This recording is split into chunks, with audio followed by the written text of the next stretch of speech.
శభాష్ సత్యబాబు శభాష్. ఇప్పుడు నువ్వు అత్రి వెంకటరత్నం గారి కొడుకు అనిపించుకున్నావు. మీ కోరిక తీరింది. మీ కోరికేంటి?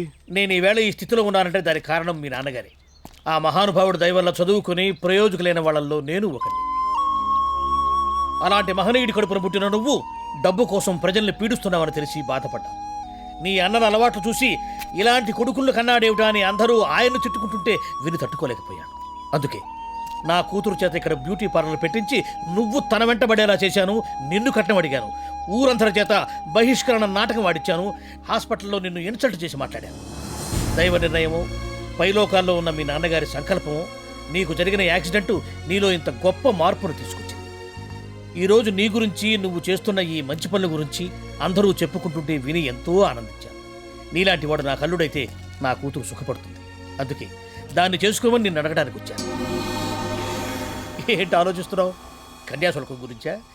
నేనే 4 కోట్లు కట్నం ఇస్తాను నీకు. నీ కాళ్ళు గడికి కన్యాదానం చేస్తే ఆ మహానుభావుడి రుణం కొంతైనా తీర్చుకోగలిగిన వాడినవుతాను. సారీ అండి, నేను ప్రణతిని చేసుకోలేను. నేను మరో అమ్మాయిని పెళ్లి చేసుకోవాలనుకుంటున్నాను. ఎవరిని? అదిగో చూడండి.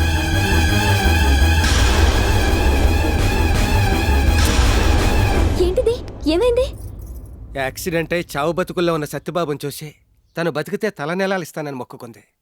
కట్టుకున్న మొగుడే పోయినా జుట్టు తీయని ఈ రోజుల్లో అతని క్షేమం కోసం ఎంత పనిచేసింది. అమ్మలో నాకు బంధువు కాదు. తనకి నాకు ఏ రక్త సంబంధం లేదు. తన ప్రేమను కూడా నేను కాదన్నాను. ఆ రోజు నాకు యాక్సిడెంట్ అయి రక్తం అడుగులో పడి ఉంటే ఊరంతా నన్ను అనాథగా వదిలేసిన అమ్ములు నన్ను హాస్పిటల్లో జాయిన్ చేసింది. అమ్మలా సేవలు చేసింది. ఆ రోజు తెలిసింది నాకు ప్రేమ విలువ ఏంటో. ద్వేషించే మనిషిని కూడా ప్రేమించే మనసు ఆ దేవుడు అందరికీ ఇవ్వడు, అమ్ములోకి ఇచ్చాడు. అలాంటి మనసులో నేను ఉండటం నా అదృష్టం. ఆ మనసున్న మనిషి నాకు జీవితాంతం కావాలి. నీకు ఆస్తుంది, అందం ఉంది, చదువు ఉంది. నువ్వు కోరుకుంటే నాకంటే మంచివాడు దొరుకుతాడు. కానీ అమ్ములు మరొకరిని ఊహించుకోవద్దు, ఊహించుకోలేదు కూడా. అందుకే అమ్ములను చేసుకుందామని డిసైడ్ అయ్యాను. నీ నిర్ణయం 100% కరెక్ట్ సత్యబాబు. నువ్వు ముమ్మాటికి ఆమెకే భర్తవు కావాలి. అవును సత్యబాబు, నన్ను కాదంటున్నందుకు బాధగా ఉన్నా అమ్ములు ప్రేమను అర్థం చేసుకున్నందుకు సంతోషిస్తున్నా.